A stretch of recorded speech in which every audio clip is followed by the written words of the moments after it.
Hey, it's Lee for On Your Marks Wrestling, and I'm here with a Smackdown review for April 17th, 2018. This is the second night of Superstar Shakeup, which is still a dumb name. We start the night with AJ Styles in the ring. He's calling out Nakamura for how he behaved after losing his match. While he's cutting this promo, we hear Aiden English clear his throat, and then he delivers a cool song/rap, which leads to a Rusev versus AJ match. Match doesn't go very long before AJ has a calf crush on Rusev. Aiden English jumps in, interferes. They both attack AJ. It gets broken up by Daniel Bryan, and we go to commercial. After the commercial, we have a backstage thing with Paige and Shane McMahon. Paige announces a tag team match between the parties involved in the first segment as the main event, and they both kind of do Teddy Long impressions. It was fine. Excuse me. And we have Shelton Benjamin in the ring. He mentions that he tweeted out a good luck message to his former tag team partner, Chad Gable, who was moved over to Raw. And then he says, but my account was hacked. That was clearly not me. And then he also demands competition. We see Randy Orton come out. But while Randy Orton's coming down, we also hear Matt Hardy's music. Not Matt Hardy. Jeff Hardy. And Jeff Hardy kind of bypasses Orton and faces Shelton Benjamin in a match. Benjamin dominates the match early because he attacks the leg. Eventually the match ends with Hardy kind of getting the upper hand. He hits a twist of fate and his Swanton bomb, and that's the end. We get a Miz promo where he asks the crowd if they'd like to see him get punched in the face by Daniel Bryan, but then he says, but I'm in LA with my family. You're not going to get to see it. It was fine. We get Luke Harper versus, I wrote Jey Uso, but I think it might have been Jimmy Uso. It's fine either way. Harper dominates mostly. Uso ends up on the outside. Rowan tries to interfere, but gets super kicked by the other Uso. The Uso that was in the match is distracted enough for Harper to land a discus clothesline for the win. After the match, there's a beatdown, and the beatdown continues until Naomi, a crying Naomi, comes out and basically asks for mercy for her downed husband. Then we have Sin Cara in the ring, and he's waiting for his opponent. And it's Samoa Joe, which is great news for SmackDown. It's awesome. Sin Cara actually gets a tiny bit of offense in here, but Joe ends up dominating at the end. He hits his coquina clutch. I always have trouble saying that one. Is it Coquina? Yeah. For the win. He says that he cuts a promo afterwards, and Joe's probably the best on the mic right now in the company. Says that the land of opportunity was more of a land of handouts because in his absence, everything was easier for these people. He runs down all the SmackDown stars he's going to beat, and then he cuts a pretty vicious promo on Roman Reigns, which is just a continuation of what he's been doing on Raw. We get a little video package, and it says that chaos is coming, and it's clearly for sanity, and that is awesome. I just put an arrow pointing to the right and wrote yes in my notes. I'm really happy about that. We have Daniel Bryan. He says that he tells Renee that he saved AJ because he respects him. It's a weird thing, but he respects him. And then Big Cass comes in. He says, "You're the one who everybody's been talking about, little man," and just kind of walks away. So Big Cass is back. That's good news. We have the Carmella celebration of her title. She gets some "You Deserve It" chants, which they give to every single person who wins the championship nowadays. She quiets them pretty quickly. I thought she did a good job of that. She talks up Charlotte Flair by talking herself down, essentially.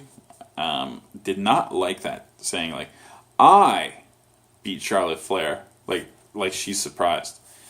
Weird. I don't like it.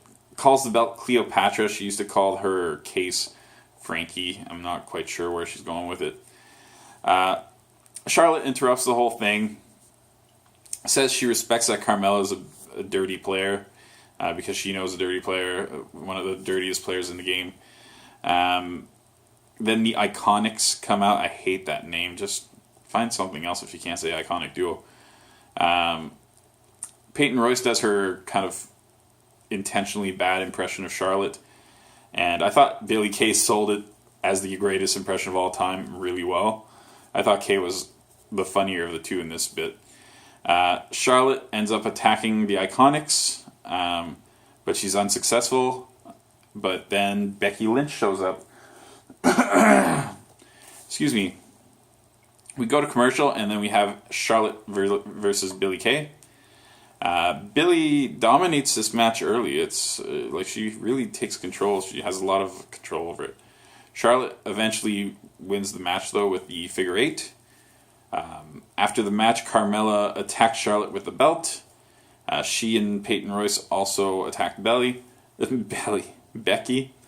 And so there's a 3-on-2 advantage there. And then it's evened out because Asuka comes in for the save. So we know now that Asuka is officially on Smackdown. The Good Brothers are announced to be coming over in a video package at some point, and I missed this, but it's been confirmed. Absolution was announced as coming over. I was worried that it seemed like no women were coming over, but Absolution is a good get. Excuse me. Really good get. The Bar do a little video where they announced that they're coming over, so that's cool too. The New Day are backstage. They see the Immortal, and they kind of tease, I guess, a Hulk Hogan there. But it's R-Truth. And R-Truth does a super fancy handshake with Ty Dillinger, but then reveals that he thought that they were on Raw, and says he'll see the guys tomorrow because they're now on SmackDown. He's informed they're now on SmackDown. It's alright. R-Truth doing the dumb guy thing is fine. It's standard. So then we get AJ and Daniel Bryan versus Rusev Day. Excuse me. Bryan and Styles attempt dual submissions, but the Rusev Day escape. The story of the match is Styles taking a lot of damage and Bryan trying to get in. Bryan eventually does come in all fired up. Excuse me. While Bryan is kind of fired up, Nakamura sneaks in behind AJ on the apron, and he low blows AJ, and then just kind of smiles maniacally and slowly walks away. Bryan is distracted by this, obviously, and then he turns around and Big Cass kicks him in the face. And so they get the DQ win, but they get it the hard way. And then Cass's his old super generic music does not come on. It's his new super generic music, which is probably this much better than the old one that comes on. So that's kind of neat, unless I'm hearing something different.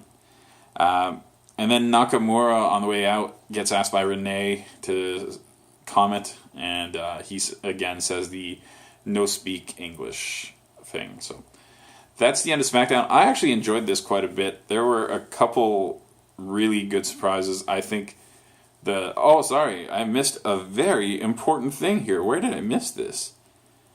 I can't believe I didn't write it. One of the most important things of the night. The very last thing that was mentioned before this match is that Andrade Cien Almas has been called up. And that is really, really good news, because that guy's been putting on amazing matches for a little while now. So that made me very happy. The 2 NXT call-ups here, which are technically 4 NXT call-ups, are absolutely perfect. They're great, and we already had the Iconics up there. So this is just a perfect episode for me. I think the SmackDown roster is just ridiculously strong right now. So yeah, that was a good episode. Because of the call-ups, I like it.